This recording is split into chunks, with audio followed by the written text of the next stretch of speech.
endangering your political fortunes by thanking you publicly. To prosper working together as independent sovereign nations. We already see the highest cost of living. Why do we have an economy that can be crushed on a whim? Il n'y a pas de tarif. Par contre, si effectivement il y a des tarifs. You know what the investment attraction environment is. He's going to try to devastate our country. And we're going to make your life more affordable. We want to. Grounded TV. Hey everybody, and welcome to another Grounded TV live stream. We're going to be covering the meeting of the premiers, or the first ministers, as some called it. So that sounds so much more like profound, like some great tale untold. The meeting of the first ministers. It just sounds so odd to call them the first ministers, but I guess that's what premier means. So essentially, we're going to be watching the meeting of the premiers. We're going to start with what happened before the meeting. We can't actually watch the meeting live, from what I understand. So we're going to be watching the reporter scrums prior. We're going to be watching Trudeau's remarks prior. And then we're going to be kind of just following this closely as it unfolds today. I imagine we'll be getting some more coverage and footage and more reporters, press conferences shortly after the meeting. Hey, everybody, how's it going? Welcome, everybody. Glad to see you all. I think this is an incredibly important day, and also start by honoring that we're on the unceded territory of the Anishinaabe people. And we're very happy to be here today for an incredibly important conversation. I want to thank my colleagues who have just taken on the role as chair of Northern Premiers, and so they've given me an opportunity to share some opening words with you. I guess I'll start by saying, look, I think that from my perspective, I've said all along that we have to prepare for what's coming next week. There was not any doubt that we would be dealing with tariffs. I think it was always about trying to minimize the impact after the initial conversation points that were made by the president-elect. We know the tariffs are going to hurt both countries. It's very clear. It's going to have a negative impact. That was exactly the message that I conveyed to Donald Trump Jr.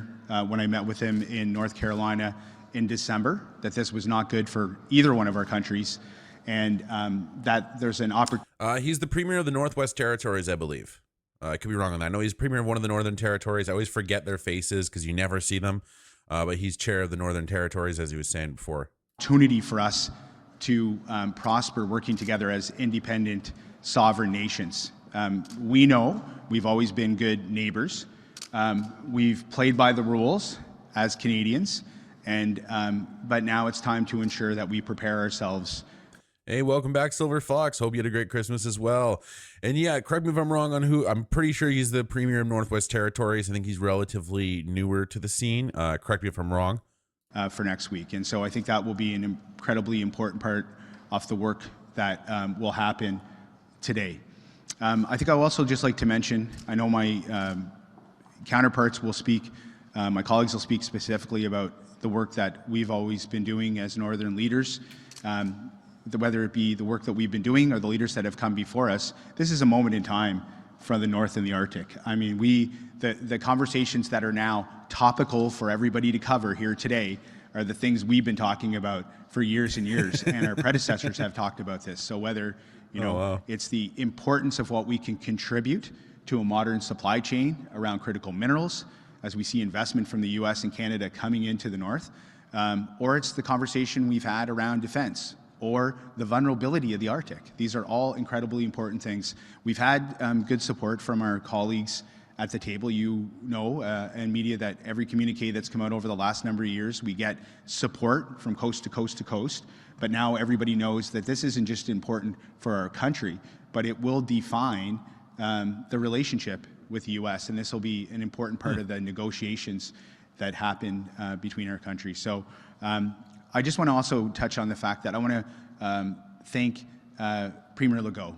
I think for all of us, we're proud every day that we watch the horrendous situation in LA, but we watch these brave individuals from Quebec with their super scoopers making sure that people in LA are safe. And I think what I would say to that is, isn't that just embody who we are as Canadians, stepping up at this time when things are quite difficult. And that's what I mean. Canadians have always been able to be that. We're always the high quality, low quantity ringer that comes in to assist the Americans with our funny accents and way of talking. You know what I mean? Like that's what we've been for a long time. And I think it is cool. And I wonder if Legault was solely responsible for that decision or not. Like, was that a federal call or was that his call?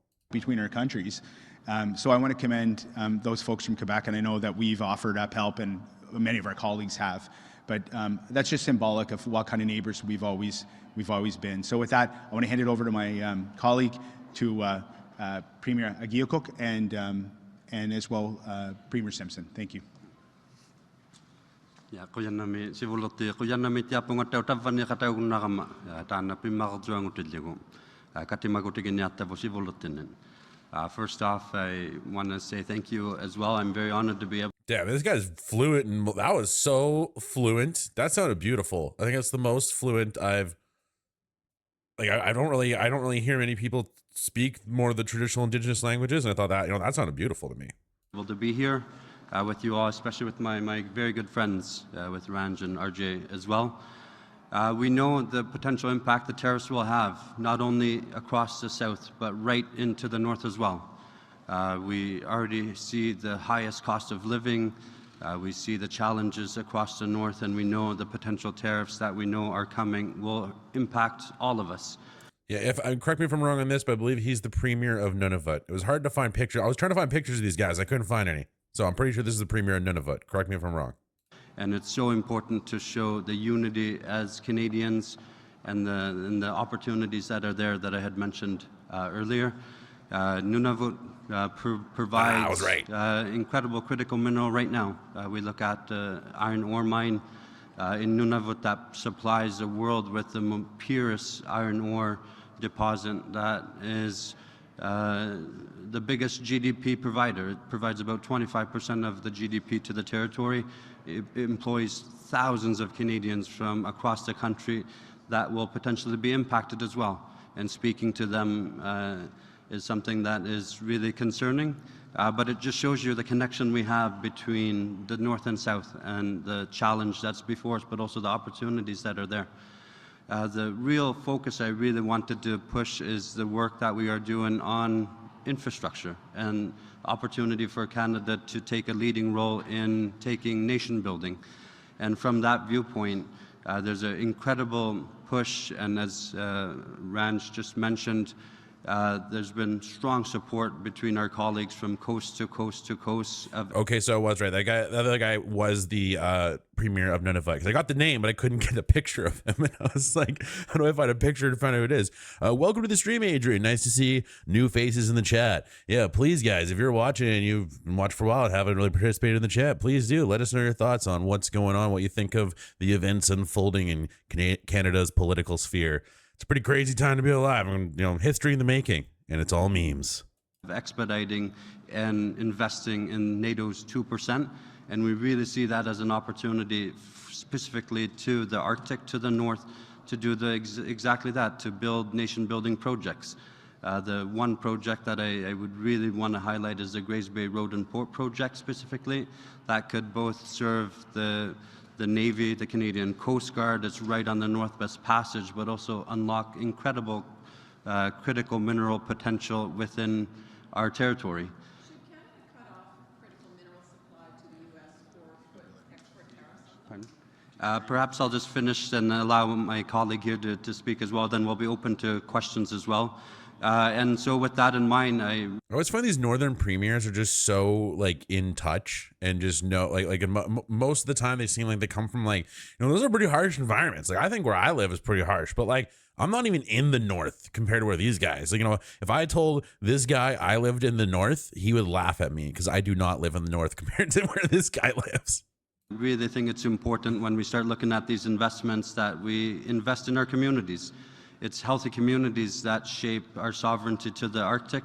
There's been global attention, as we've seen with our very good friends and our family across in Greenland. and the opportunity where we do see, but it requires investments in our communities to create healthy and prosperous communities, and as such, we really see that opportunity utilizing the NATO 2% to invest in infrastructure, which we know is much needed. So with that, perhaps I'll let my colleagues speak, and then we'll be open for questions after. It's almost like it's common sense. And they're speaking on behalf of the Arctic border, right? Like these guys are responsible for that Arctic border. It's their territories that where that border is. Thank you. Let's see. Or is this the Northwest Territories? I know he always feels out of place. The other two guys are like some pretty harsh dudes. This guy seems like There we go. All right. a little bit different. Thank you, everyone. Thank you for being here. I look forward to these meetings today. I think it's very important that we come together as political leaders from across Canada, given this threat that we are facing from a foreign actor. But I think that it's also important for us as Canadians, as political leaders, as business leaders, as members of the public, to take this opportunity and reflect and ask ourselves, why are we in this situation? Why do we have an economy that can be crushed on a whim by a president? For years, we have been fueling the American economy with oil. We've been fueling American innovation with our critical minerals. Sorry, this guy is the Premier of Northwest Territories. The first guy is the Premier of Yukon, and the other guy was Premier of Nunavut. So everyone's on the right page here. Why don't we have that capacity to refine that oil here in Canada? Why don't we have that pipeline infrastructure to take that to markets around the world? Why aren't we refining more critical minerals here in Canada? We need to invest in infrastructure. We don't even have the roads to go access the resource-rich areas in Canada to take advantage of our natural advantages. I am big on partnerships, and I know This is what I'm saying. Is like we're sitting on a gold mine of natural resources, and we're just doing such a bad job at taking advantage of it. Like we could be one of the wealthiest countries per individual in the world. We have not that many people and a lot of land and resources. Always going to have a strong economic relationship with the United States, but we can't be reliant on the United States. We need to reduce that reliance by investing in Canada, in projects that will allow all Canadians to fully participate and contribute to a thriving economy. Maybe. That's why we talk about these nation-building projects. It's not just refining capacity and pipelines. We need infrastructure in the north so that we can contribute to a strong and prosperous Canada that is not reliant on the United States. That's why I talk about the Mackenzie Valley Highway, the Slave Geological Province Road that would connect to Grays Bay, give us a base on the Northwest Passage. So this is based Gavin Newsom, in case you guys are just tuning in. He's the Premier of Northwest Territories. The big projects that we as a country need to come together and put our minds to and put to action. Because if we don't, we are passing the same problem on to our children and grandchildren.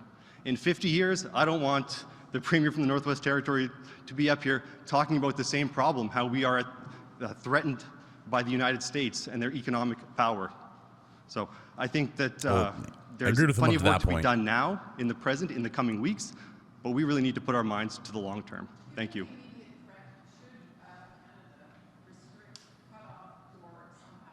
Morning, Robin. You know, I look forward to these meetings today so that we can have those conversations as premiers. Thank you. Oh, new subscriber, Adrian. Thanks for subscribing, buddy. Appreciate your support. No, I think that right now, let's see if I can do this here. I think what we're probably not going to do is negotiate on the floor in the middle of this media scrum. I think right now it's what we're doing is we're going to the table.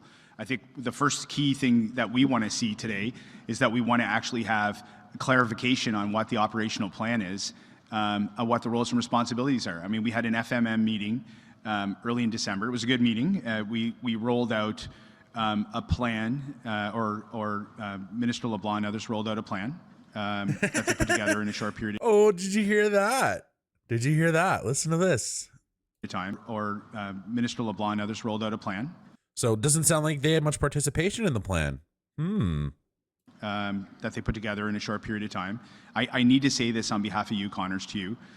I wear this responsibility as well as my federal counterparts as Canadians, we have to look in the mirror and think, in 7 days, we put together $1 billion plan to deal with our border and fentanyl, and think of the tens of thousands of people that we've lost in this country in every province and territory for the last number of years. And a tweet was the catalyst for us to actually all come together as a country to deal with the problem that's like devastating. Thank you for saying this. Like how pathetic is it of this Liberal government? Like, what have they been doing this whole time? Like, this, I mean, if you really work hard, you're gonna be working day and night means like 12 to 16 hours a day. It doesn't mean 8 hours. You know, that's like you're working all day. You wake up, you have, you know, you're just going, you go before you go to bed, you're making sure everything's good. You know, that is how you are truly committed to that role. Sure, you can't do that forever, but when it comes down to huge crises like the opioid crisis and other things, you think you would have that kind of approach, right? If they're able to achieve a plan in a week that costed $1 billion, sounds like a lot of money. However, think about this. Think about all the other money they've spent. You don't think they could have repurposed some of that for this? You know what I mean? Like, it's just ridiculous that it took literally a tweet, like he's saying, and not even a tweet. I think it was a truth on Truth Social that actually triggered it all. Devastating our cities and communities. So I want to put that aside. We need to take a look in the mirror, every one of us, when it comes to that.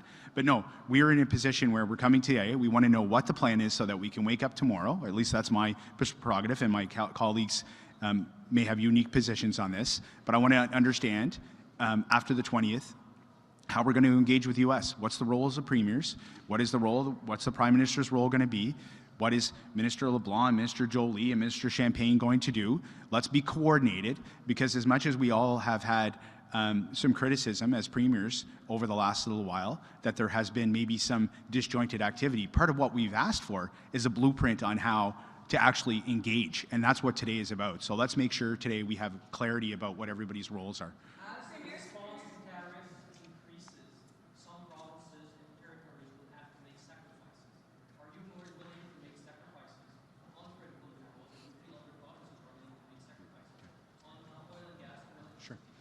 Do you want to jump in? I'm good, or one of you guys can. Look, I'll start and just say this. I think everybody seems to be coming to the table. The tone that I see is everybody's going to come to the table. I don't think that anybody today, at least from our standpoint, is going to come out and lay out a list of items. But I think that what you're seeing is all premiers from all territories and provinces are coming. They know what worked before. That's been reflected in our meetings at COF. They know that having those tools in the toolbox have been effective previously. We know that it can be a significant impact. We're all here to make sure. I'm here to make sure that jobs in the economy of the Yukon are protected, but I'm also here to make sure that I collectively, arm in arm with my colleagues, to make sure that Canadian jobs and business and economy is protected. So collectively, I think, we will come to the table, and I think probably everybody's ready to lean in. That's my sense at this particular time. Well, I would say that we, not only Americans, but North Americans, need to have access not only to our oil and gas products, but all of our energy products. If we are truly going to continue to build what we aspire to build as individuals, whether we live south of the 49th parallel or north of the 49th parallel, but we need to ensure that we are not having this tariff conversation for any length of a period of time, so that we can build towards that continental manufacturing security, that continental energy security, and that continental food security. We have done I would say, a good job on the food security side, to the point that we take it for granted. At times, we have had, I would say, unnecessary conversations about the path of pipelines, whether they be to Tidewater or whether they be to our U.S. partners and our allies in the U.S. In years gone by. And so we maybe haven't done as good a job at working on that integrated economy and that integrated opportunity that we have to provide energy security to all North Americans. And I'm talking about continental energy security, not U.S. or not Canadian exclusively. And the same with respect to manufacturing security and providing the goods that we need as individuals and as communities. All of these industries and many more are so very integrated across the border. And so this discussion that we're having today needs to be beyond any escalating this tariff discussion. It needs to look beyond escalating any of the divisions that we have in this nation or on this continent, and getting back to what we do well.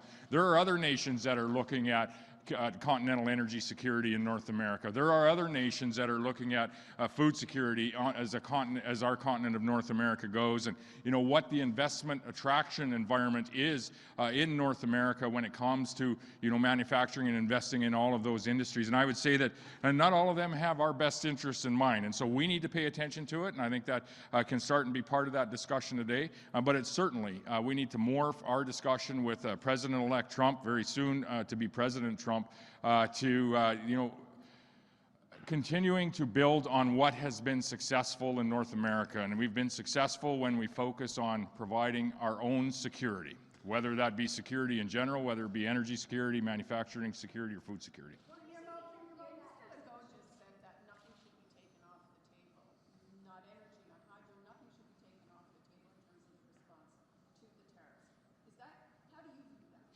Well, we will find out what we are dealing with on January the 20th or shortly thereafter. I would say, is there ever a time when we have escalated a broad-based tariff discussion to the point of taking nothing off the table or looking at taxing Canadian goods, goods that Canadians are producing and creating wealth not only for their family but for our community and more broadly for each of us through the various programs that we have across the nation. And so taxing Canadian produced goods in the form of export tariffs, it would be not only counterproductive to this entire conversation. We need to be talking about how we remove tariffs not only in North America but around the world, but having a conversation about increasing them and increasing this conversation into more of a broad-based tariff war is not good for Canada. Canada does not do well in that environment. I would say North Americans will not do well. All Americans and Canadians are going to pay more for everything that we ultimately purchase. So that's the first reason why we should not be considering export tariffs or taxing things that Canadians are producing. The second is it just isn't going to be conducive to... Well, what I find crazy is that Melanie Joly and other federal ministers were advocating for just turning off the taps, so to speak, on America and not consulting any of these premiers. Like, it's just so crazy how incompetent and authoritative this Liberal Party is to not even consider the provinces when making such crazy decisions. And that's what Danielle Smith pointed out in her little press conference she did from her phone. Bringing this conversation back to where it needs to be, North America, providing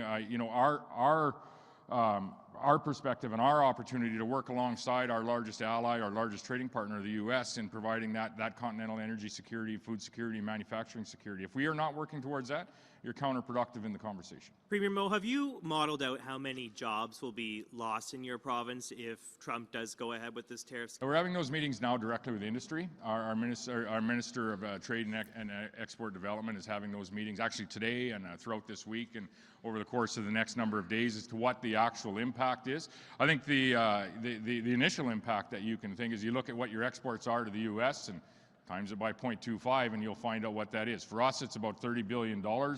We have diversified around the world, very much focused on diversifying our exports around the world. We've increased our export value drastically over the last 15 years, but we've also diversified it to the point that we send about 65% of our exports in Saskatchewan to the U.S. Our imports from the U.S. are about 80% of what we actually import into the province. And so we can't really import a lot more. And we're very much, I guess, from a percentage perspective, at I would say a trade deficit with the U.S. But they are still and remain our largest trading partner and one of our greatest allies. And we have been on the phone with many policy decision makers associated with the incoming Trump administration over the last number of weeks, like my subnational counterparts that are attending the meeting today have been, and I think we should be thankful collectively for the extensive list of contacts that we have and the work that is happening there. At the end of the day, we are going to need an individual in the Prime Minister's chair that has a mandate equivalent to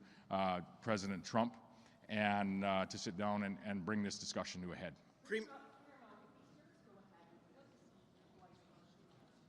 That's maybe associated, but certainly an important discussion is I think when you see the increases that have happened in the equalization formula are starting to skew. The equalization formula there is to ensure that Canadians can be treated equally from a tax perspective, can be treated equally from the services that they access. When you look at some of the the tax incentives that are happening today, in equalization receiving provinces versus maybe some providing provinces that are unable to match that same tax base, there is there is a conversation to be had. I would say that's not a political or a partisan conversation either. I would say that it should be a review that is done of the formula and done of the currently where we are. I don't think anyone is opposed to being a part of ensuring that you can access healthcare services equally across Canada, regardless of where you might be. I don't think anyone is opposed to attempting to, have somewhat similar taxation systems across the nation, and no one is opposed to, being a Canadian first. However, I don't think anyone's opposed to looking and doing a review of a program over time to ensure that it's fair to all Canadians, those that are contributing and those that may be receiving. Premier Donald Trump said the U.S. does not need anything from Canada, but I mean Saskatchewan uranium, for example, is incredibly. The reporters are so quiet, guys. I apologize. I barely hear them. Gotten through to Donald Trump or tried to get through to him. Yeah, I've said this a number of times. Is with President-elect Trump, we need to take what he says very, very seriously. However, not every opportunity do you have to take precisely what he says literally. We are in the midst, and likely going to be in the midst of, for a period of time, of various negotiations with our largest ally and our largest trading partner. So when President-elect Trump, makes statements like that, I'm not going to comment on them. What I would comment on is I know that from my perspective, and quite likely what is fact, is the economy across the 49th parallel. Our North American economy is incredibly integrated. You see that, in Ontario and Quebec in the manufacturing sector.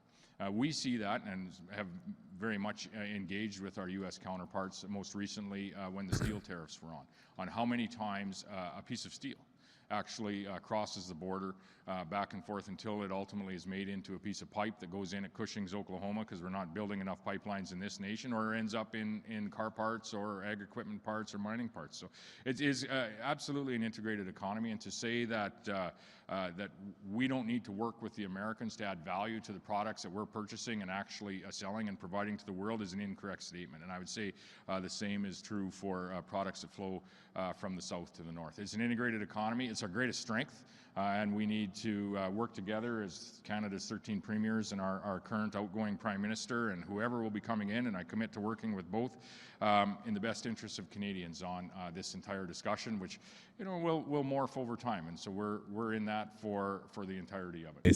Thank you. There we go. Well, Here it is, guys. First of all, Look at this hat. Canada is not for sale. Look at that. And it's got 1860. I'll talk about the hat. It's got the year on it. Look at it. You don't see me in the hats 1861 too on the much. side, or 1867. But this sorry. is about everyday Canadians standing up for their country. This is a company called, it's Emma and Liam, I'm sorry? Jack Pine, that's it. Jack Pine, they sent it over, so I want to thank Liam and Emma. But this is an example of how we need to unite, and we cannot let President... I can't take him seriously with the hat. Like, it looks like a MAGA hat. Like, they did it on purpose. It looks like a Canadian MAGA hat. You know what I mean? Like, just a blue version. Trump divide us. He'll be being sworn in a week, and then he's going to lay the tariffs on Canada. He's going to try to devastate our country. He's going to try to divide our country, and we cannot have division in our country. I understand that all around the country, everyone has their concerns, their jurisdictions from coast to coast to coast. But there's one thing that's more important than jurisdictions, is standing up for the country. Country comes first over anything, and we're going to continue to fight against these tariffs, and we're going to use every tool in our toolbox to make sure that happens. Yeah, Ford is eager to do business with the U.S. The whole idea is is that, yeah, we're a trading partner, but we're not going to be taken advantage of. You know, we're not a patsy. We're not a pushover. We're not going to hold your pocket for you while we walk around, right? That's not what we're going to do. We're going to be Canadians. We're going to be the true North, strong and free. And he wants to establish some kind of North American energy agreement, trade union, similar to the EU, from what I understand, a little bit less aggressive than the EU agreement. I feel like the EU agreement's much more aggressive in terms of what they're getting at here. I don't think it would, I know they've talked about, I think Kevin O'Leary was talking about trading in Trudeau pesos for American dollars. I don't think that will ever happen, but there's a good chance that we could see some more friendly trade agreements coming from this whole dispute. We could actually end up with a better agreement than we had before. Like, that's possible. It's just, we got to see how this all plays out. Like, we have a lot of natural resources, and the US definitely know it. Like, they want it too. It's just, how are they going to get it? Are they going to work with us, or are they going to be aggressive? Like, I just think we need to put our foot down and show Trump that, look, we're not going to play this game. We are Canada. We can hold our own. We just had a bad period. We had a bad leader who completely put everything to crap. You see how Melanie Joly is responding to you right now? Try to turn the taps off on you, Trump, huh? Like that's what this crazy lady wants to do, who's a very high position in government, who has not even been alive for like 4 decades, and she is making these insane decisions. And it's just like, it's just crazy, the situation we're in. And then this whole mindset of Trudeau's Liberals brought on. Whoops.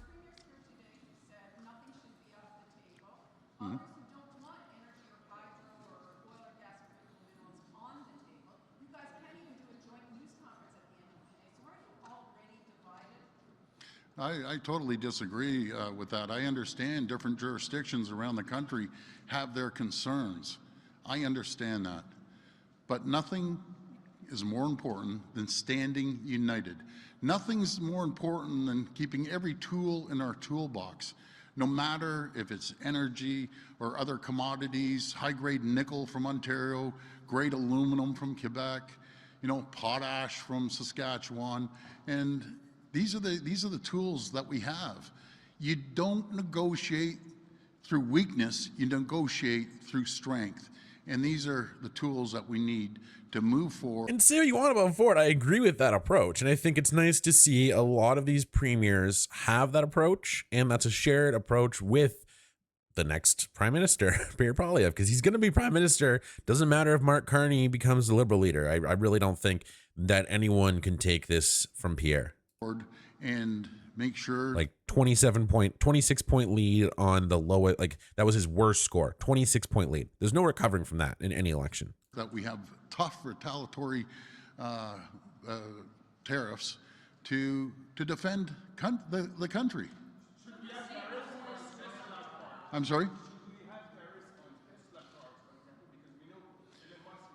Well, we will discuss that as we sit down with all the premiers and we sit down with the Prime Minister. I want to thank the Prime Minister for putting this meeting together, but I can tell you one thing, nothing's more important than the country.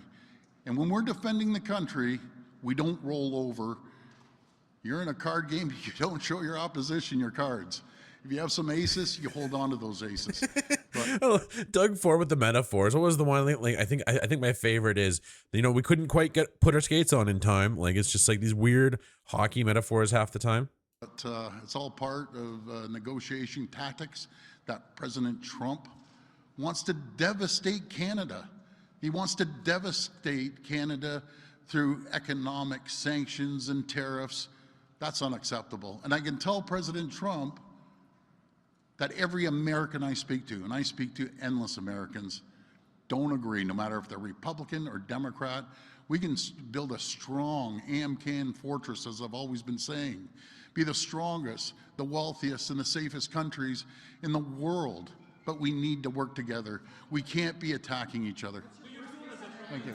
Well, I agree with that. Like, you know, this is not the best time to be just having a spat like this, like with America. And then on top of it, we can't even decide who's steering the ship here in Canada. So it's nice to see. Until Trudeau actually showed up for this meeting after doing his American media tour, I didn't even know what he was going to do. Was he just going to go hide until the new leader, came around? He's able to just resign. Like what do you think is going to happen? Like it's just no accountability, no humility, still just gaslighting everyone on Jen Psaki in the morning. It's just wild to me how after everything he's been through, he can't look himself in the mirror and admit he's made one mistake. Not even one. Can't admit to one. And that is just such a red flag. You know what I mean? Like, I'm so glad that we're on our way to getting a new prime minister, but at the same time, this is such a chaotic mess. And a lot of this whole mess is Trudeau's fault. He should have called an election or resigned a year ago when Pierre was ramping up the rallies and everyone was on this, there was a petition of like 400,000 signatures almost asking for him to resign. He just ignored it. He didn't even acknowledge it. It's like what is wrong with you? One more question. Attack our country to the opposite sector. Well, we're going to discuss that. I've negotiated a lot of deals through the private sector and the public sector. I think everyone here and everyone across the country, you don't show your hand in the middle of a poker game to the opposition. That's what I'm saying. Everyone I respect, be it Premier Smith or any other premiers with their opinion, that's why we're coming together.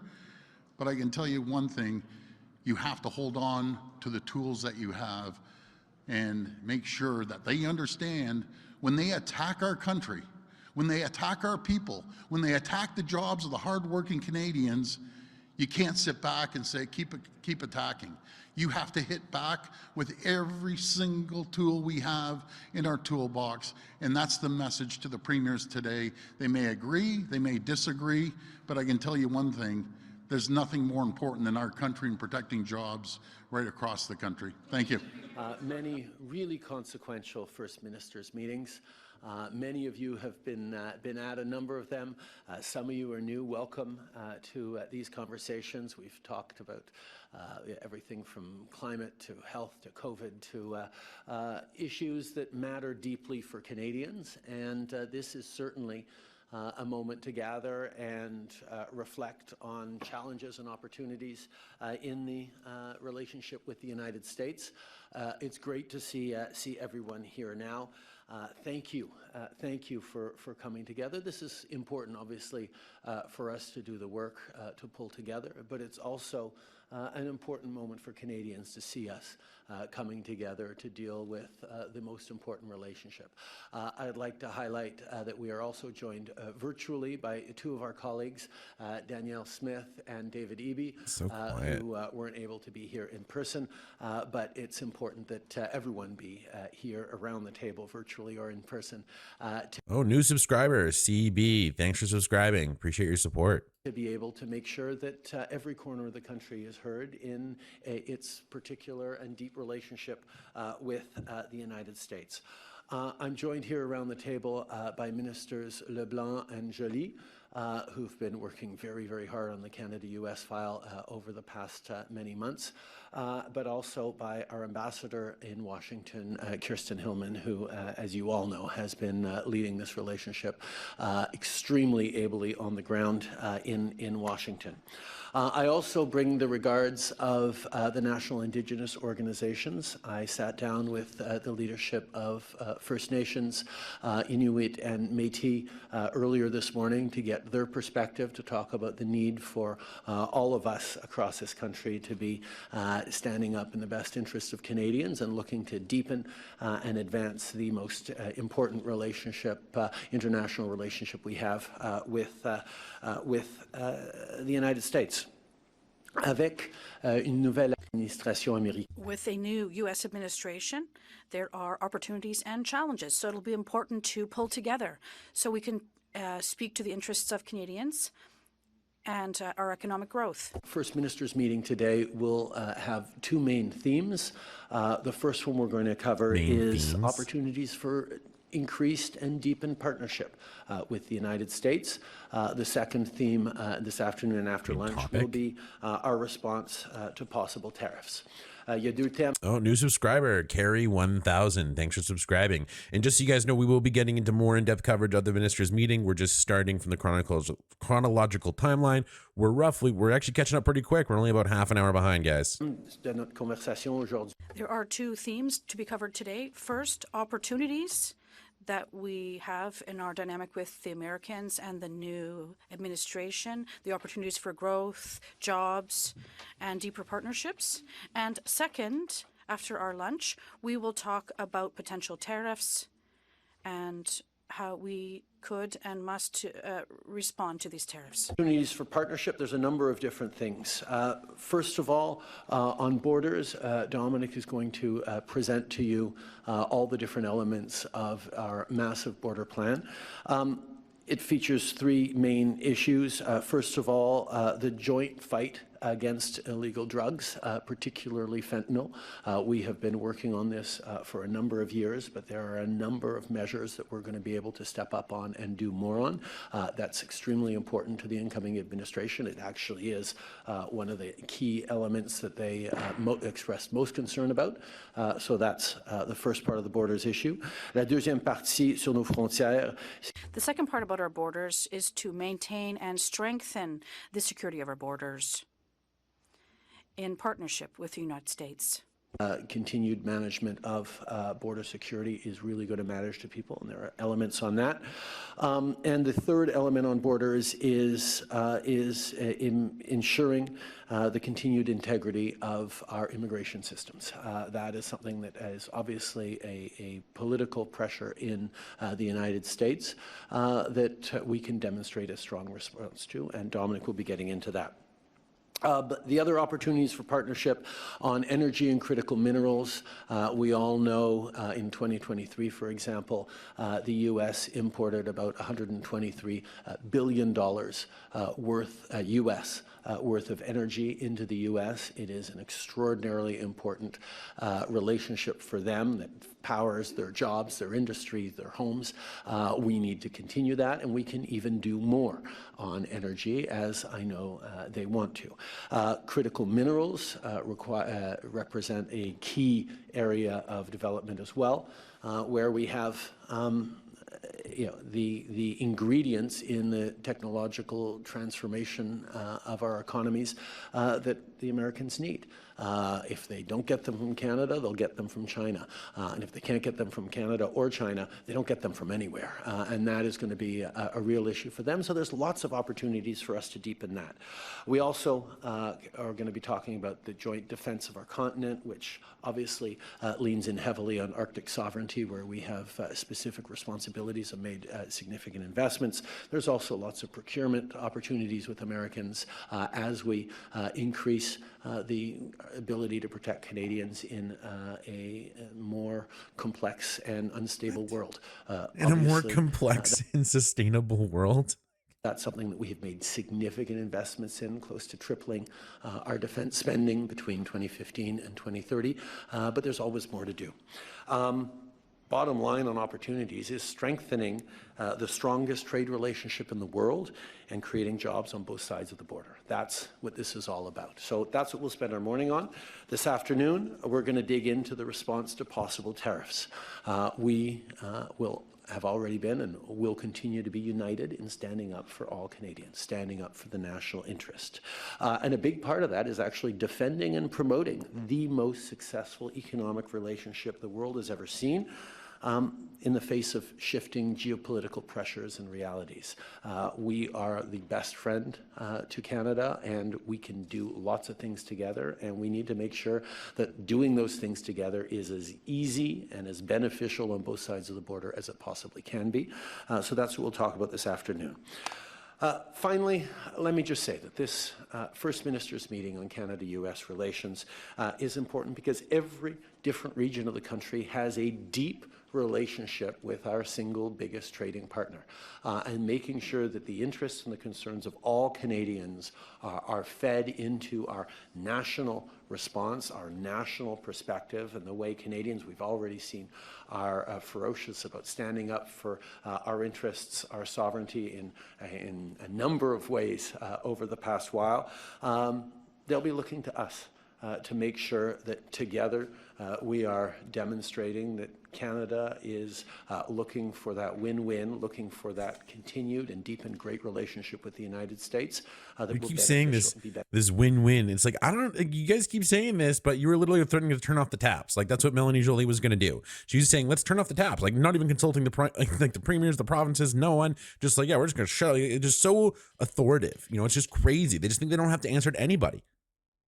Beneficial to all of us.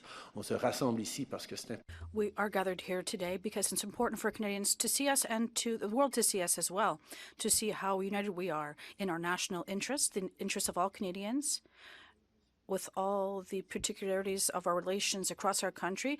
We're standing together to defend Canadians and Canada. Thank you. Thank you all.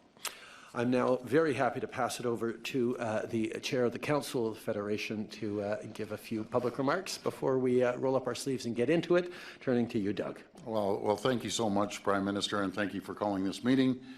I want to acknowledge our great group of premiers. I always say this is the greatest group of premiers I've ever seen, from right across the country, from coast to coast to coast, but all different political stripes. And I also want to acknowledge the ambassador and the great ministers. And I know Minister LeBlanc had an opportunity to come by yesterday. We had a great discussion on border security. I look forward to seeing it being. Well, it was a phenomenal plan. Now we have to implement that phenomenal plan and have our minister, or your minister, I should say, get out there and explain that to the people. Prime Minister, you also mentioned about NATO meeting our 2%. I have to give a shout out to Premier Wab Kinew. He's leading the charge on that. There you are, Wab. Absolute champion when it comes to that. So thank you for your leadership on that file. We also need to learn more about where the government's retaliatory tariffs. I'm a strong believer in retaliatory. So yeah, this is not necessarily live, but it happened like not even an hour ago. They're currently, I believe, having lunch at the moment, and at noon, noon PST, they're scheduled to take the podiums again, possibly earlier. So we'll be streamed a bit later than usual today. Won't be doing the second stream today, but I'll be streaming probably a lot longer than usual, just to follow this whole meeting today and see what comes of it. Tariffs. You can't let someone hit you over the head with a sledgehammer without hitting him back twice as hard, in my opinion. We're also eager to learn more about other considerations that we can hit back beyond the tariffs. And lastly, we need to hear from the federal government about how quickly and effectively the support comes to workers and businesses through the tariffs that we receive. It's absolutely critical we get it out to the people as quickly as possible. Over the past several months, I know all my colleagues in our federal government have been reaching out to the people in their jurisdictions, reaching out to union members, reaching out to businesses, but reaching out to our counterparts in the U.S. And I can tell you, and I'll just speak for myself, not for the Federation, but every U.S. elected official I speak to, governor, congressperson, or senators, I'm not hearing that they support going after Canada. What I hear is they have an issue with China, not Canada.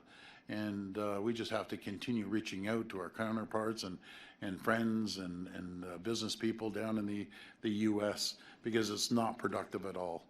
And I'm just so proud of everyone stepping up to be part of Team Canada. Part of being Team Canada means recognizing and respecting each other's provinces and territories. I know everyone has different areas that they're very concerned about. We have to respect their concerns, but nothing is more important than the country. Country comes first over the jurisdictions, and this is my opinion. It also means, working together, going out there and working as a team, Team Canada, but it also means using every tool in our toolbox. We need to enter these negotiations from a position of strength with as much leverage as possible. You know, I've been in business for years, like a lot of people around this table. I've been in politics for years. You don't go into a meeting or a negotiation showing the opposition what sort of cards you have in your hand. It doesn't work that way. And rest assured, if we use every tool, Canada has a lot of leverage, as you were saying, Prime Minister, and again, we'll be dealing through strength, not weakness. Moving forward, premiers need the regular meeting of engagement, either with yourself, Prime Minister, or one of your ministers. They both are doing a great job, and the ambassador, again, I want to thank you for communicating, being down in Washington, reaching out to counterparts, and just making sure the U.S. understands our message. We are not the enemy. We're your closest ally, we're your closest friend. As I've always said, the AmCan fortress. We work together, we can be the strongest, richest, wealthiest, safest countries in the world if we stick together and we work together.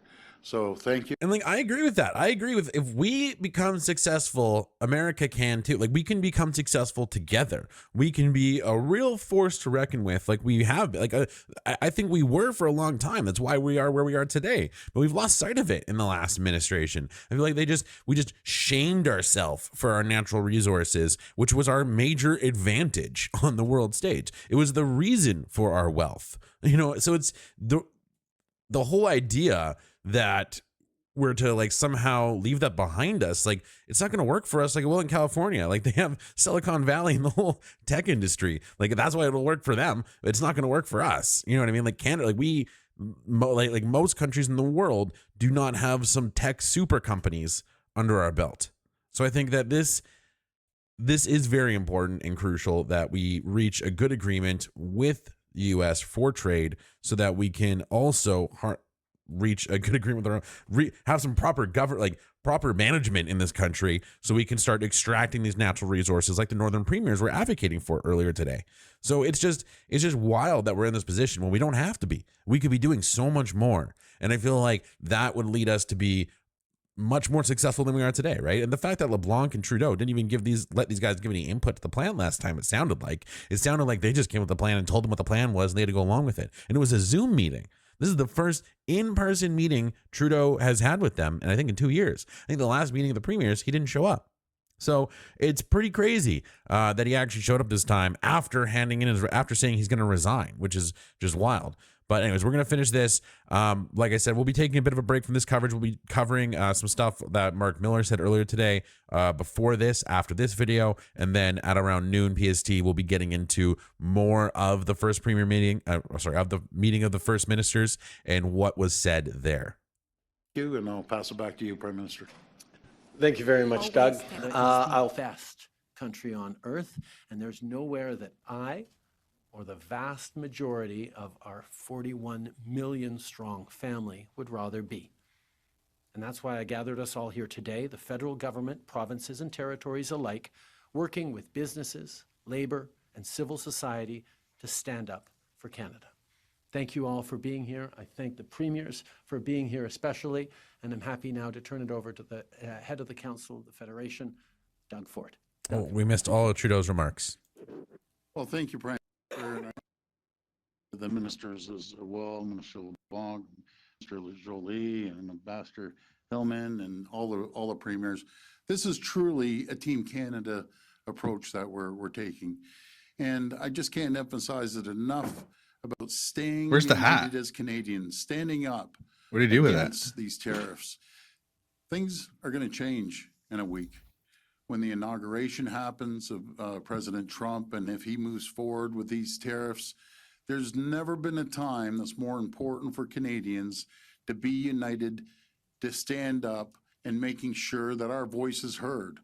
And the retaliatory tariffs need to be hard.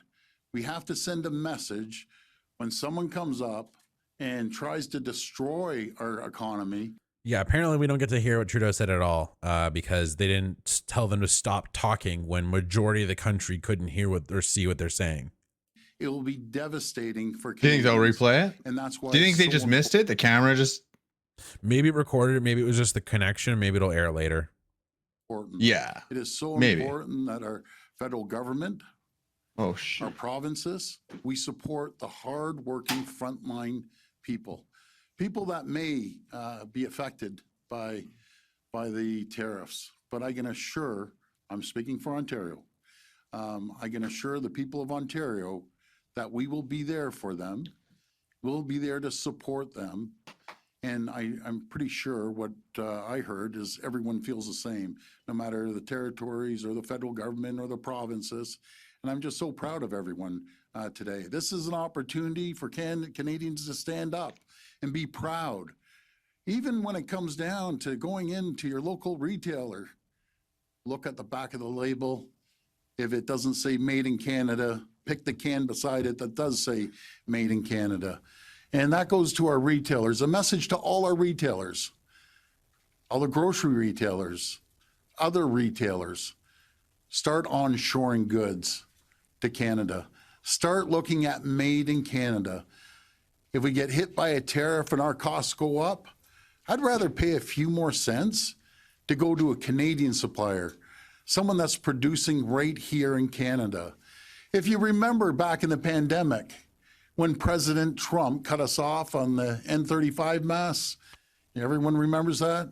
We went and said enough is enough, and we brought 3M with the cooperation with the federal government. We onboarded them in Ontario that we can serve the entire country. We should never be reliant on anyone. We're the greatest He's just country trying to in the line world. his We're an pockets economic with stickers powerhouse. again, right? Definitely. There's nothing that we cannot build collectively across our great country. So I just want to thank everyone. I want to thank the people of Canada for standing with us, and we will never, ever give up. We're Canadians, we're proud Canadians, and Canada is not for sale. Thank you. The hats are available in the back. We'll now begin the question period. $20 30 minutes Canadian. of questions, one question, one follow-up. First question. Bonjour, Fanny Lier, Radio-Canada. My first question is for you, Mr. Trudeau. I'd like to know whether you're prepared to act on the price of oil to deter Donald Trump, even if it requires you to go against what specific provinces want, like Saskatchewan and Alberta.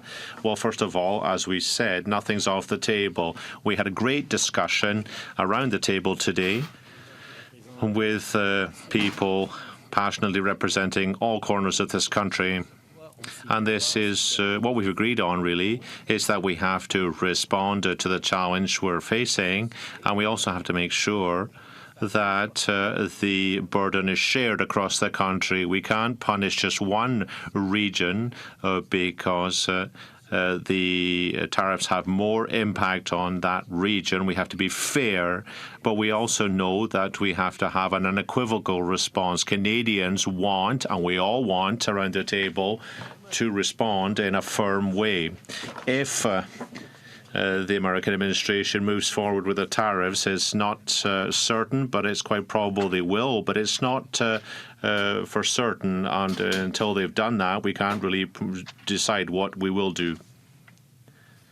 We had an excellent conversation today from around the table with passionate Canadians who are proud to represent very different regions of the country, but who are all united on one thing, which is we will stand up for Canada. We will protect Canadians. We will make sure that we are there to show what this country is made of.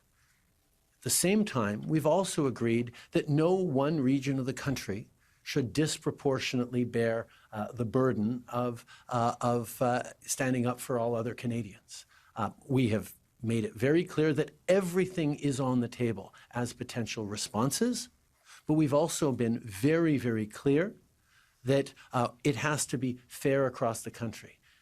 If the American administration moves forward with its plans on tariffs, it will first and foremost hurt American citizens and American consumers, but it'll also hurt Canadians. And Canadians need to stand together to make sure we're there for each other, particularly those who may be carrying a heavier load than others because of what the American administration might do. Et pour vous, Monsieur Legault, vous avez dit ce matin que toutes les And for you, options de Mr. riposte Legault, you sont sur la said table. that all countermeasures are on the table. This seems to contradict what Christine Fréchette, your industry minister, said. So I'd like to be clear on whether you're EB was open remote to in, increasing like the Smith, price right? of hydro for Americans. I think, yeah. So with export Somebody was tariffs, talking for about him pooping in the bathroom, but I don't think he is. example. Answer, well, the first thing I would just say and the Prime Minister's just said this, we all agree the first choice or the best choice is to avoid tariffs. We won't make any announcement until the tariffs have been imposed by the Trump administration. Now, if Mr. Trump does implement tariffs, nothing's off the table, including energy, hydro.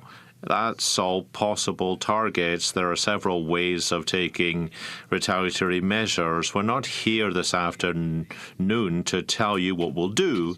We've talked about what we'll do, about the different measures we're prepared to take, but what we've agreed today is that nothing's off the table. All is possible.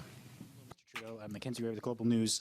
Do you regret not resigning sooner to allow your predecessor the opportunity to be able to deal with the situation with the Americans sooner? Thank you. And for the premiers as well. Ms. Smith, I don't know if you're here, but Mr. Moe. Let me get. Wait, just pause it for a sec. I'm predicting no. Do you think he's gonna say he regrets it?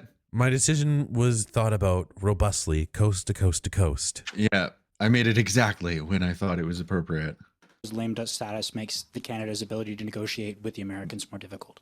There's his totally real smile. The experience Canada had in renegotiating NAFTA in the first Trump administration demonstrated that when we stand together united, promoting Canada's interests, we can do very well, even against a larger trading partner. And that is the focus we have right now. Yes, the Liberal Party is having discussions about its next leader. But right now, our entire focus, and the ministers with me, and indeed all the premiers, is on making sure that we're protecting Canadians every step of the way. That's the job I was elected to do back in 2021, and that's the job I will continue to do until the day at which I am no longer doing it. But right now, my entire focus is on standing up for Canada and protecting Canadians. Non-answer. Yeah, so the answer was nothing. I gave him too much credit.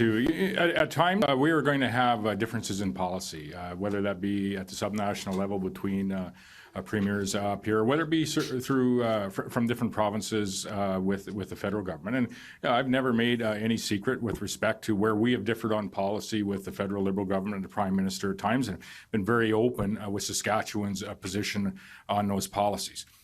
Maybe that's why I probably could exclude myself today from entering the Liberal leadership race over the course of the next while. I'm not bilingual. But more broadly, and I would say, thank you to Premier Ford and to the Prime Minister for coming together here today to have a very different discussion about those policies where we might not agree, but to have a discussion on how we move forward on what is a very significant challenge, not only to the folks that live in Saskatchewan, but to all Canadians. And there are points in this where, we may have disagreements, but Canadians can be thankful that their 13 premiers, the Prime Minister, and a few federal ministers are coming together not only to hash out and work through what those differences might be, but to understand where we can come together and what the process is over the next number of days and then up to the inauguration, and what our options might be post that inauguration period of time. This is our largest ally that we are talking about, and it's our largest trading partner. It's our most significant trading partner. That's not to say that we haven't had trade tariff disputes with the U.S. or other countries previously. And there is we've been through this before, maybe not as large and broad as what is being talked about now, but we have been through this before. And there is a process to the work that we must do. And I would say that today, that process involves each of us, whether we be a subnational leader or a part of the federal government today or months ahead, whoever that might be, is to ensure that North Americans are aware of the impact that these U.S. tariffs will have on all North Americans, in particular on Americans, and to ensure that everyone is aware, in particular those in the sphere of policy and decision makers in the U.S. are aware of the advantages that we have with the integration of the North American economy and the threat that any type of tariffs, whether they be north or south of the border, bring to our energy security, our food security, the manufacturing security that we have. It's provided, and that value is added on both sides of the border, and we need to double down on our efforts in engaging on those fronts. There's agreement at this table on all of those points, and so we may have policy disagreements from time to time, but there's things that we agree on, and there's times when we do have to come together to represent what is in the best interest of all Canadians, and we in Saskatchewan, we continue to be Canadians. Mr. Trudeau, do you plan on running in the next election? And if you don't, what are you going to do when you're not Prime Minister anymore? First of all, I want to thank Scott for that answer. It's rare I get such support. No, I do have to say that particularly those who've been a bit around. Did you hear what you said? Oh, sorry, particularly those, You said, okay, well, listen. First of all, I want to thank Scott for that answer. It's rare I get such support. No, I do have to say that particularly those who've been a bit around. Oh, sorry, don't get used to it. Yeah, he said, don't get used to it, and no chuckle following. Yeah. Endangering your political fortunes by thanking you publicly. I do want to say that Scott and Doug. He dug him back. Listen.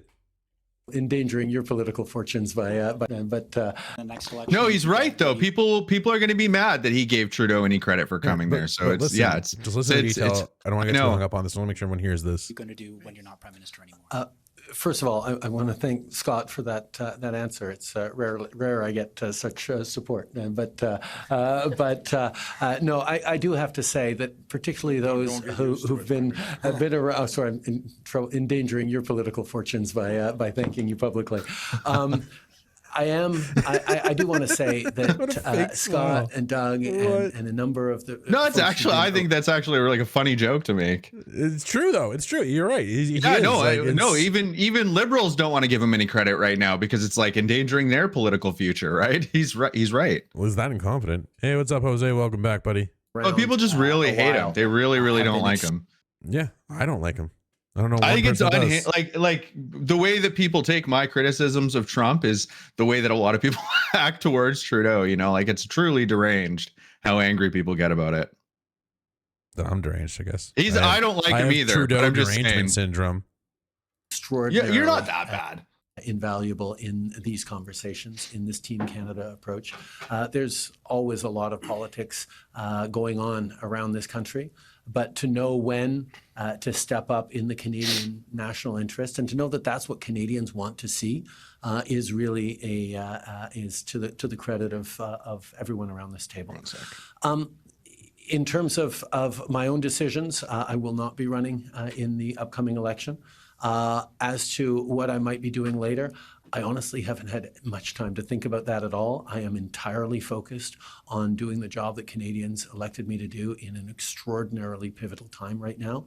The U.S. inauguration and the weeks that follow are something that is of deep importance to Canadians, and we are entirely focused on that as a team.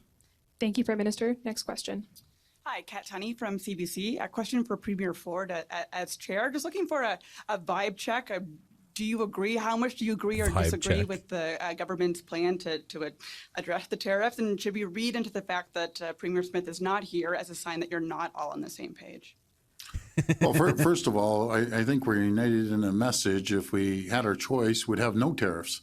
I've been out there promoting two great countries. We'd be the strongest country, the richest country, the safest country in the entire world. I believe in shipping, in our case, more great nickel, world-class nickel down there. I believe that we should be sending more energy, more electricity. Sorry, but when you have someone that's attacking our country, trying to take livelihoods off people, I'm going to fight like you've never seen before. So that's what I believe in. Sorry, I'm choking away here. Go ahead. Well, if there are any dissenting views, I'm happy to or interested in hearing those as well. My next question is for, did you want to continue? I will point out that Danielle did join us for the conversation and contributed significantly. She was unable to make it for the press Can I make a comment real quick? I really do agree with what Ford's saying here, because they should all be united on this. Like, this is somebody's coming at us as an adversary to our whole country, not just the Conservatives, not just. But no, there will always be robust discussions around this table. Everyone has a job that is defending the interests of their own constituents, their own industry. as standing up for the national interest, but being able to come together on a consensus, that has largely been supported, as you saw from the KK. This is a good thing. OK. Évidemment, on a toujours des discussions robustes. Il y a des différentes parties du pays qui sont représentées. Les gens sont là pour lutter pour leur paroisse. How we've been able to get broad support for our press release. Whatever. Isn't this great that we have 3 political parties sitting down and we have a robust conversation? He's just repeating what I said. Agree or disagree. Yeah. No, I agree, though. We're coming out united. I can tell you, spending a lot of time in the U.S., you would never see a group of Democrats and Republicans sitting here collaboratively. I promise you one thing, President Trump's office, a whole bunch of Democrats and Republicans saying, how can we attack Canada? It's not happening.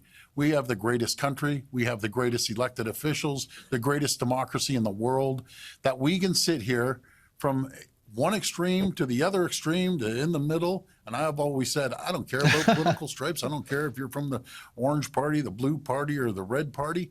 We're going to be united. We're Canadian. We're going to get this done. As a follow-up to the It's good. He's showing good leadership here, I think. Well, yeah, he's talking the talk for sure. He's talking the talk 100%. For industries and businesses that might get caught up in a tariff dispute. Yes, absolutely. We know that in any response we give, some industries or some sectors might be more exposed or more affected than others. And we've made the commitment to do everything we can. And I know everyone around the table has agreed too, that if their region is less impacted, they'll do what they can to help out regions that are more impacted. This is not an attack on, or this is not a potential a challenge for one particular segment of our economy or one particular region in this country. This is an attack or an approach that endangers all Canadians and all of Canada. And on this one, we're all standing united in demonstrating that Canada speaks with a clear voice to defend the interests of Canadians. Thank you. Next question. Mr. Trudeau, you talked about the burden of possible retaliatory tariffs, and you've said it has to be shared. So we've heard different positions from the various premiers on energy this morning. How has consensus evolved since the start of the meeting? And also, could we hear you in English for our Anglophone colleagues afterwards?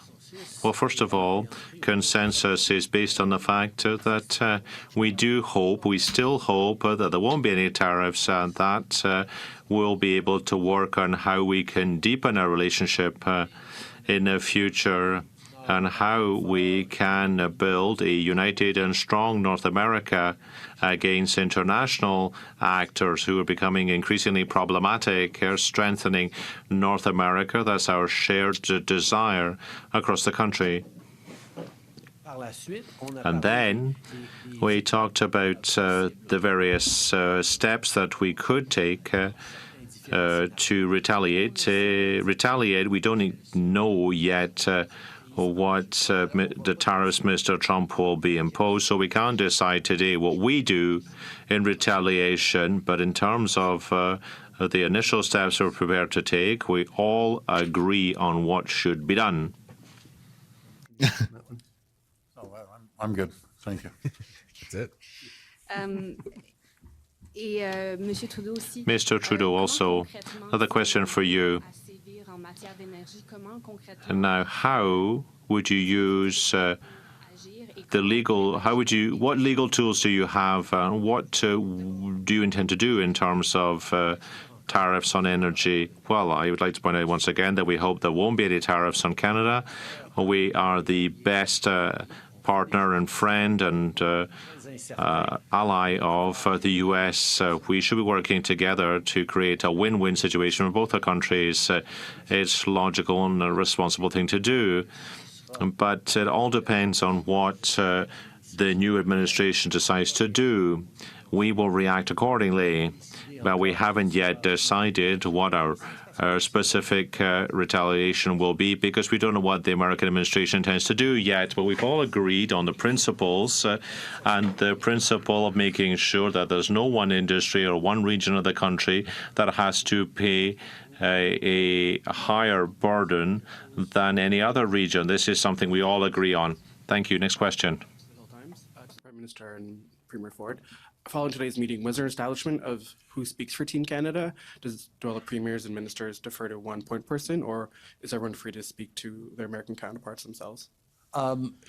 We have encouraged, and from the very beginning, encouraged all premiers, all Canadian business owners, all Canadians with any sort of interaction with the United States to engage on this issue and to speak up for the benefits of free and open trade between our two countries, the win-win, the amount of jobs that directly result from in the United States from things we do in Canada and vice versa. It is to be expected that everyone weighs in. It's actually one of the strengths of Canada that we have people from different political parties, different regions, different industries coming down with a similar message, which is we should be working together to create more prosperity on both sides of the border. Obviously, everyone tries to coordinate through our embassy in Washington to make sure that we're getting full information on the conversations that are being had to be able to be as strategic as possible.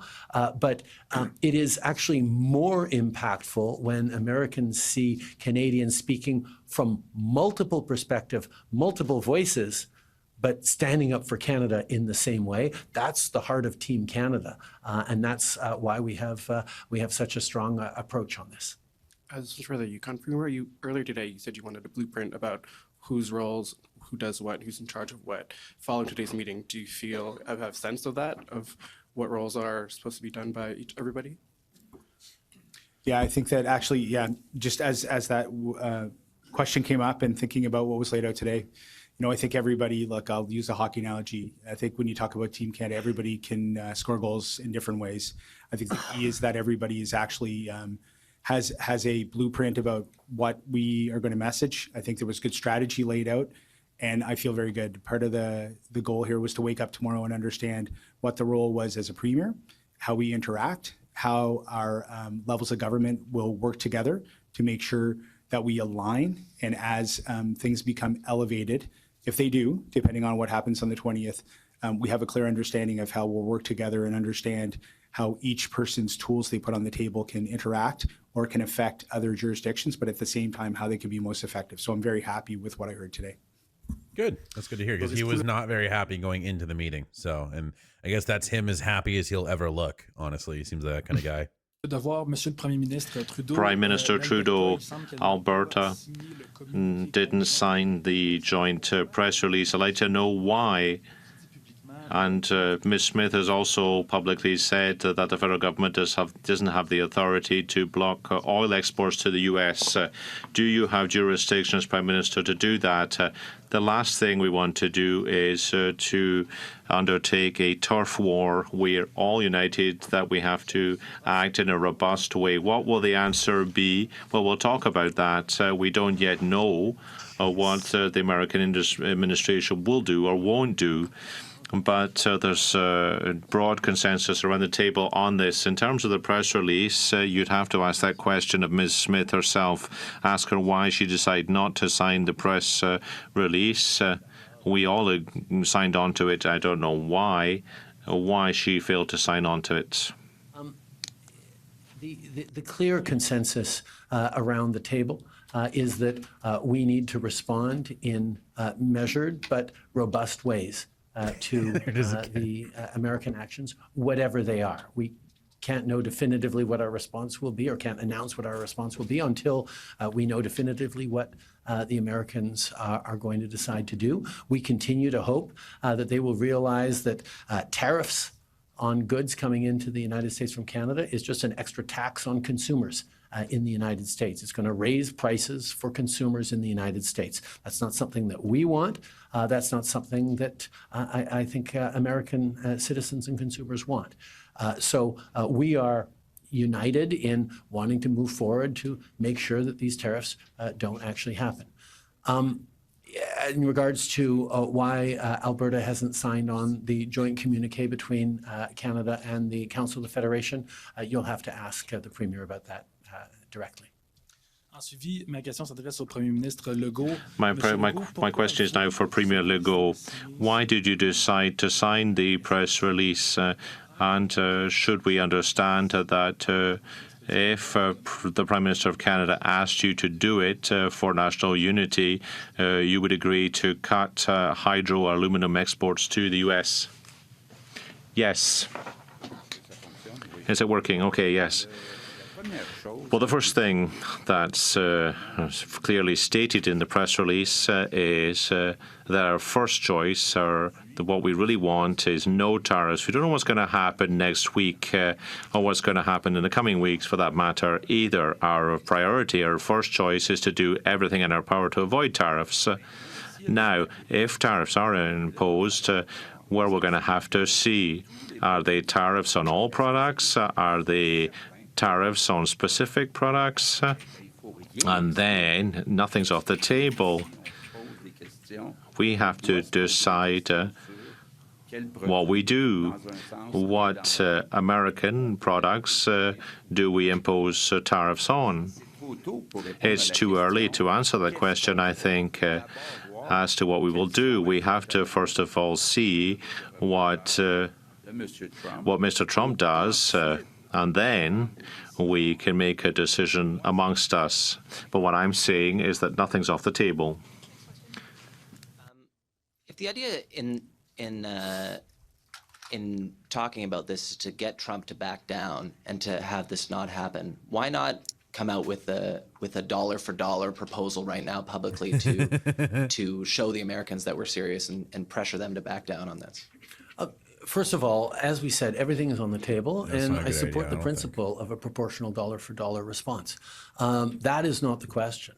The question that we ask ourselves, first and foremost, is if the new administration chooses to bring in tariffs, what is it that we can do that will result in the lifting of those tariffs as quickly as possible? That is first and foremost. And what we're doing right now, what we have been doing for weeks, is engaging with the American administration to highlight the investments we're making in our shared border, to respond to concerns that they've expressed. We've laid out a number of different things that matter to them. We know that the last thing the new administration wants to do is raise prices on American consumers for all sorts of goods. But that will be the consequence of these tariffs if they come in. So we are both trying to prevent them from coming in, and if they do come in, we will try to get them lifted as quickly as possible. And like I said, we will use any and all tools necessary as a country to stand up for Canadians. And I understand Danielle Smith has posted online her sort of reaction to this and why she didn't sign the communique, saying she can't support what's going on today because the idea is still being floated about putting an export tariff on our oil and gas. So what's your reaction to that? Why were you unable to bring her on board with this? Doug, you want that? Well, that's what's unique about our group. Everyone has their interest at heart, and I respect Premier Smith. I respect that she's concerned about protecting her energy, and that's her choice. That is her choice. But I have a little different theory. I have a different theory that protect your jurisdiction, but country comes first. Canada's a priority. And I don't believe in jeopardizing one sector or another. Premier Smith's oil is Ontario's auto sector, right? So again, we all have different views, and we can respect each other's views. But at the end of the day, when the tariffs come, it's going to affect Albertans. It's going to affect people from BC and Saskatchewan and Manitoba, Ontario, Quebec, all the way down the road. No one's exempt from that. And all I believe in, if it comes to that, let's have the tools in our toolbox to react, to send a strong message. But it's not going to be all of a sudden one province or one territory is exempt on this. When Donald Trump comes at us, he's not going to say, well, let's not worry about Ontario, they're good people, or Alberta. He's coming full tilt at Canadians as a whole. And that's one thing we have to understand. We need to be united. You know, Donald Trump is a brilliant negotiator. That's what he's done his whole life. That's exactly what he's done. And he's sitting there with a big smile on his face thinking, wow, I'm going to divide and conquer. Remember one thing, united we stand, divided we fall. We need to be united. That was good. Jump in there. Just a sec. Well, I'll pass over to you in a sec. I just want to point out something in what Doug Ford just said. Doug, the incoming American president specifically and has explicitly targeted one industry in Canada, one sector of the economy, and it's not the Alberta oil industry. It's the Ontario auto sector. It's an auto pact that has been incredibly successful for 50 years in building cars on both sides of the border that benefits both Canadians and Americans. That's the target. But you don't hear Doug saying, oh, no matter what, we got to protect the auto. Yes, he does say that, but it's not at the expense of everything else. Oh, he's just coming at pointed Danielle out he's here. Canadian first, as much as he's passionate about Ontario. And I think that's something that we all share across this table of saying, you know what, the interest of this country means we're going to have to look at everything we can. I feel like he just had to one up. Fair across the Doug country, Ford. but nothing can be off the table if the U.S. continues to choose to move forward with these punishing tariffs on both Canadians and Americans. Sorry, Wap, didn't mean to. Yeah, no, thanks for convening the meeting today, Prime Minister. And Doug Ford, you're doing a heck of a job as the chair of the premiers this year. You're communicating in a straightforward, direct, straight up kind of way that we need right now. And great hat. I hope they make that in an orange as well. Maybe able to wear that. He's so funny. Doug Ford saying we can get you one in orange. I'll pass on the red one. Yeah. I wasn't going to make the red hat joke, but Prime Minister, you made it. What I did want to say is that there is unity amongst the premiers of the provinces, the territories, the federal government, and where we have unity is that we're going to stand up for your jobs and we're going to make your life more affordable. We want to. This is what the NDP used to be. You know what I mean? Like someone like this guy, regardless of Wab Kinew's past. I mean, the way he speaks and talks and the points he makes. I feel like this is what you would imagine the NDP leader to be like. But we have Jagmeet Singh instead as federal leader. So yeah, it's a joke. Yeah, he's a way better communicator for sure. Keep standing up for our economy. And we're also united on the fact that Trump's tariff tax is going to make life more expensive in the United States of America for the average American person.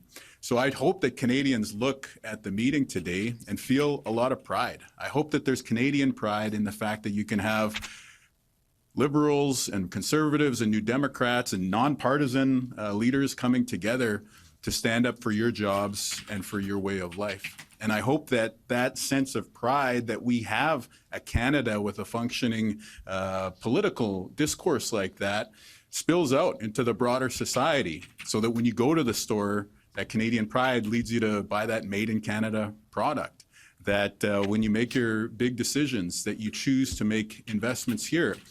We need a national economic strategy that builds on the pride of the worker who builds things and makes things in this country so that our kids and our grandkids are going to have a much more prosperous, even more prosperous Canada than we have today. And I'd hope that your Canadian pride also filters into your decisions about where to take your vacations this summer. And to spend some more dollars here at home. Manitoba is beautiful. In the summertime, you have an open invitation, and now we're all going to trip over each other, inviting everybody to the respective regions. Winnipeg barbecue at Wab Kinew's house, guys. It's maybe on a playoff run. Okay, come on, Wab. But the point is, Doug Ford's on the grill. Canadian pride is something that we can really lean on right now. And there are a few things that unite Canadians more for better and for worse than our neighbor to the south. And so right now, as you see leaders coming together, I think it's a great moment for Canadians to come together as well. Well said. Thank you very much, Premier. This will be the last question. Raymond Filion, TVA. Question pour le Trudeau A was gonna question try for and the one-up Prime him, too. Minister. You're at the end of your term, 2 months left. Do you think that this transition undermines Canada's position? Quite the opposite. I think the fact that I've been able to put aside partisan politics to focus on the interests and the welfare of Canadians, and the fact that I, leaving behind me. That's what you You did. should give yourself a pat on the back, Trudeau. That's what you did. So you did us a favor. You did do us a favor by resigning, but that's not the favor you did us. The favor you're doing us is getting out of the way and admitting your career is dead and over. Like, that's what this face says. Walking dead career. A united and stronger Canada, ready to confront all challenges. Well, it's an opportunity for me to work with my colleagues without worrying about partisan politics. It allows me to take responsibility for this major issue and our approach to our friends to the south. It's a great opportunity for me in terms of health. 1.5 fewer doctors. People are worried about being able to find a doctor. Will you keep this money in the network for the future? Well, what's important to say or to point out is that in health, since I've been Premier, we've increased health spending by 50%. There's been a major increase annually, including this year, in fact, 2024, 2025, and that comes to an end on 31st of March this year.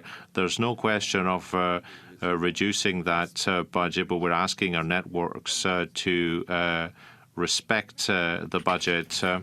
Merci tout le monde. That's it. And there you have it. You were an hour late to give us like 35 minutes of English. Thank you, guys. Canada's First Minister is holding their... Yeah, it's theater for sure. For sure, it's theater.